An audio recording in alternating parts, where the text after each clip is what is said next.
You ask, I'm going to use your words, who's to blame? Know this. That's the word choice of losers. Let me explain one thing about Texas, and that is Texas, every square inch of our state, cares about football. You could be in Hunt, Texas, Huntsville, Texas, Houston, Texas, any size community, they care about football. High school, Friday Night Lights, college football, or pro. And know this, every football team makes mistakes. The losing teams are the ones that try to point out who's to blame. The championship teams are the ones that say, don't worry about it, man, we got this. We're going to make sure that we go score again, that we're going to win this game. The way winners talk is not to point fingers. They talk about solutions. What Texas is all about is solutions. You know, Willie, we're gonna get to the Russia story in a second, Willie, but I listened to the governor there. Oh, yeah, I can already hear it. Talking about football. Mm-hmm. And he said the winning teams, like when they lose, they go, come on, we're fine. Everybody's fine. We're going to get them next time. Maybe they do that in Texas. I don't think they do that in Texas. I'll tell you what they do in the SEC. You lose a football game, Bear Bryant will take you back into the locker room.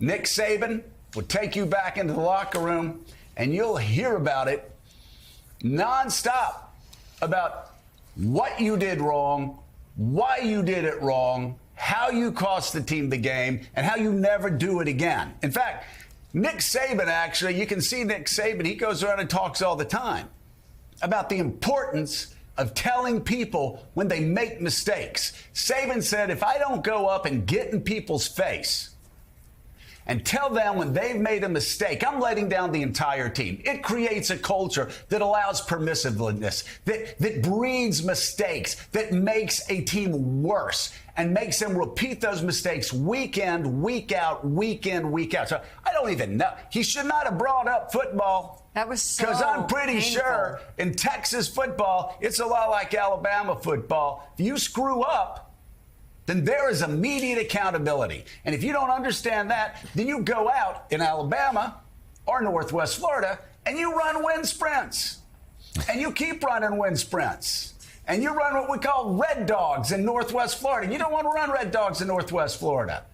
So again, this whole thing, like he's trying to hide behind Texas football, and he's trying to hide behind this tragedy to suggest we shouldn't be talking about accountability. He's got it exactly wrong, and the football metaphor underlines that. Jonathan Lear and I were watching that. We said that'll be news to Bill Belichick or Nick Saban that you don't go back and watch the game film exactly over and over again to see what mistakes you might have made. And broadly, though, the idea of comparing to what we're watching in Texas and the death of all these people to high school football or any football or anything other than the complete tragedy that it is, and to not look and say, you know what, we need tomorrow to start installing these warning systems along the Guadalupe River that should have been there a long time ago to prevent the next thing. That's the right answer. And I also understand the sentiment of, hey, we are busy now trying and find the bodies of these people and bring them home to their families so they can have funerals. I get that. But you are government officials. You are elected officials. Your responsibility is to the people. And you need to figure out what happened and make sure it never happens again. And that, yes, is what Nick Saban or the head coach at Texas or the Dallas Cowboys or at Permian East would tell you, too. And that happens after every storm. That happens after every tragedy. They can do two things at one time. They can do search and rescue. They can care for those that are lost. And they can also ask, how did this happen? Right. How do we prevent this from ever happening again? It's not wrong to ask, and I can't even imagine what family members of those who were lost in this devastating tragedy were thinking and hearing the governor compare this question to football.